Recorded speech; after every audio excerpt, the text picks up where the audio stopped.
বিয়ানীবাজার সরকারি কলেজে এসো দেশ বদলায় পৃথিবী বদলায় প্রতিপাদ্যকে সামনে রেখে তারুণ্য মেলার আয়োজন করা হয়েছে। বিপিএল এর সঙ্গে সমন্বয় করে ইউথ ফেস্টিভ্যাল উপলক্ষে দেশের সব শিক্ষা প্রতিষ্ঠানে তারুণ্যের প্রতীক ৩৬ জুলাইকে সবার মধ্যে তুলে ধরার জন্য আয়োজিত এই তারুণ্য মেলা। মঙ্গলবার দুপুরে আনুষ্ঠানিকভাবে তারুণ্য মেলার উদ্বোধন করেন বিয়ানীবাজার সরকারি কলেজের অধ্যক্ষ প্রফেসর মোহাম্মদ হাবিবুর রহমান। এ সময় উপস্থিত ছিলেন শিক্ষক পরিষদের সম্পাদক প্রফেসর মোহাম্মদ শহীদুল ইসলাম, সহযোগী অধ্যাপক প্রশান্ত কুমার মৃধা ও আব্দুর রহিম সহ আরও অনেকেই। উদ্বোধন শেষে তরুণদের উদ্ভাবনী ও উদ্যোক্তা কর্মী হিসেবে গড়ে তুলতে তারুণ্য মেলা সহায়ক ভূমিকা পালন করবে বলে জানান কলেজ প্রধান। এই মেলার মাধ্যমে 5 আগস্টের পরবর্তী পরিস্থিতিতে আমাদের যুব সমাজ তথা আপামর জনসাধারণের মধ্যে একটা সুন্দর বৈষম্যহীন দেশ গড়ার যে প্রেরণা জাগ্রত হয়েছে তারই অংশ তারুণ্য মেলা। এখানে তরুণদের এই সমাবেশে পারস্পরিক মতের বিনিময় হবে এবং আমরা সৎ আদর্শ, সৎ চিন্তা এবং সৎ চিন্তা থাকলেই মহৎ সিদ্ধান্ত নেওয়া সহজ। আমরা সবাই এই ব্যাপারে একমত যে আমাদের দেশের সার্বিক উন্নয়ন এবং বৈষম্যহীন সমাজ গঠনে আমরা সবাই একীভূত, একত্রিত।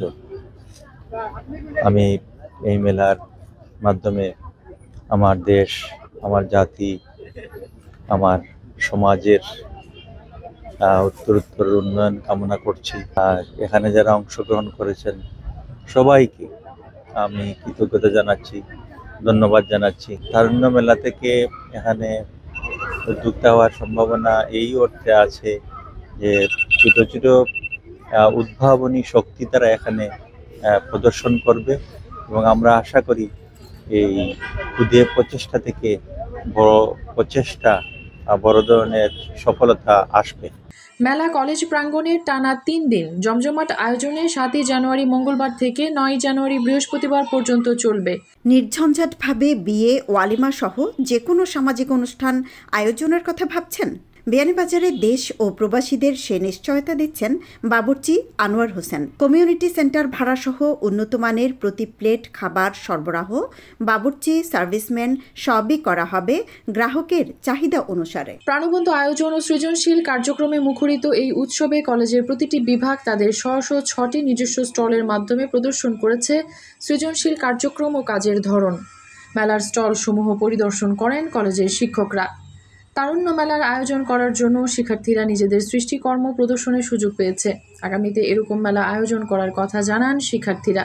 আজকের এই তারুণ্য মেলায় অংশগ্রহণ পেরে আমি খুবই আনন্দিত হচ্ছি। আমাদের বিয়ানীবাজার সরকারি কলেজের পক্ষ থেকে, স্কাউট গ্রুপের পক্ষ থেকে বিশেষ করে আমি পার্টিসিপেট করেছি।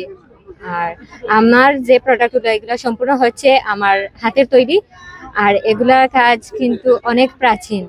সেই ঐতিহ্যকে ধারণ করার জন্য আমি আবার সেই কাজগুলা তৈরি করছি, প্রোডাক্টগুলো তৈরি করছি, যেন সবাই আমাদের ঐতিহ্যকে ভুলে না যায়। সেই জন্য এটা ধরে রাখার জন্য আমি এটা আবার শুরু করেছি আমাদের বিয়ানীবাজারের মধ্যে। এখানে আছে মেয়েদের হাতের ব্রেসলেট, কানের রিং, গলার হার, এইগুলাই। মেলা আগামী দিনে আমাকে উদ্যোক্তা হিসেবে গড়ে তুলতে সাহায্য করবে। আজকের এই তারুণ্য মেলায় আমার এখানে আপনারা যা দেখতেছেন সব কিছু হাতের তৈরি, এগুলা সব মেয়েদের সরঞ্জাম। হাতের ব্রেসলেট আছে, পরে রিং আছে, গলার চেইন, মালা আছে, সবকিছু, আর ব্যাগ। তারুণ্য মেলায় স্থানীয় সৃজনশীল কার্যক্রম উপস্থাপনের পাশাপাশি জায়গা পেয়েছে স্থানীয় ইতিহাস, ঐতিহ্য সহ জুলাই গণ আন্দোলনের সাহিত্যকর্ম। জুলাই অভ্যুত্থানের মধ্যে দিয়ে বৈষম্য নিরসনে ছাত্র জনতার জয় হয়েছে। ছাত্রদের জয়ের মধ্যে দিয়ে আজকে আমাদের বিয়ানীবাজার সরকারি কলেজের কলেজ ক্যাম্পাসে তারুণ্য মেলা 2025 বাস্তবায়নের লক্ষ্যে আমাদের স্টল বিশেষ করে তারুণ্য মেলা হচ্ছে। সেই স্টলে আমাদের বিয়ানীবাজার সরকারি কলেজ যুবস্কার গ্রুপে 4টি স্টল বহন করেছে। 4টি স্টলে আমাদের বিভিন্ন ধরনের ছিল। একটি স্টলে ছিল আমাদের নকশিকাতা এবং বিভিন্ন সরঞ্জাম, একটি স্টলে ছিল আমাদের ঈদের পিঠা এবং ইত্যাদি জিনিস, এবং একটি স্টোরে ছিল আমাদের হাতে করে অনেক সরঞ্জাম, এবং ছোট্ট স্টোরে ছিল আমাদের জুয়েলারি জিনিসগুলো। আমার 4টি স্টোরে আমাদের বিভিন্ন উদ্যোক্তাদেরকে নিয়ে আমাদের বাংলাদেশে অনেক উদ্যোক্তা রয়েছে, এবং সেই উদ্যোক্তার লক্ষ্যে আমাদের দিনের অনেক কাজ করেছে বিগত সময় এবং ভবিষ্যতে যাবে। এবং এই উদ্যোক্তাদের হাত ধরে আমরা নতুন বাংলাদেশকে জাগান দিয়ে আগামীতে এগিয়ে যাওয়ার প্রচেষ্টায় আমরা রয়েছি। আমরা রূপা স্কাউট এরা সর্বদা সচেষ্ট এবং সর্বদা চেষ্টা রাখবে যে আমার নতুন তারুণ্য মেলা উপলক্ষে আজকে আমাদের স্টলে আমরা হচ্ছে কি সিলেটের স্থানীয় সাহিত্যকে আমরা বিশ্ব মানচিত্রে তুলে ধরার চেষ্টা করেছি, এবং আমরা সেখানে হচ্ছে কি 1000 খ্রিস্টাব্দ আগের যে ভাষা সিলেটের স্থানীয় ভাষা বা লিপি, সেটা হচ্ছে নাগরী লিপি, সেটাকে আমরা হাইলাইট করার চেষ্টা করেছি। এবং মোস্তফা সেলিম নামে একজন গবেষক আছেন আমাদের, ওনার বইকে আমরা রেখেছি এখানে। এবং সিলেটে যে স্থানীয় সাহিত্য চর্চার মানুষ আছেন, লেখক আছেন, ওনাদের বইগুলো রেখেছি। যেমন এখানে আছে কোটা আন্দোলনের প্রথম উপন্যাস, সেটি হচ্ছে নবারণ, এই বইকে আমরা রেখেছি, বা স্থানীয় লেখকদেরকে আমরা হাইলাইট করার চেষ্টা করছি। শুধু মেলা কেন্দ্রিক নয়, তারুণ্য উৎসবকে ফুটিয়ে তুলতে অচিরেই পলিথিন, প্লাস্টিক বর্জন ও পরিবেশ সুরক্ষা সংক্রান্ত বিষয়ে সবাইকে সচেতন করার লক্ষ্যে শিক্ষার্থী ও অভিভাবক সমন্বয়ে আলোচনা সভা এবং জুলাই বিপ্লবে অংশগ্রহণকারী আহত ও শহীদ পরিবারের সদস্যদের অংশগ্রহণে জুলাই বিপ্লবের প্রেক্ষাপট ও ফ্যাসিবাদ বিরোধী আলোচনার আয়োজন করে কলেজ প্রশাসন। মেহেরুন বিনতে ফেরদৌস, এবিটিভি।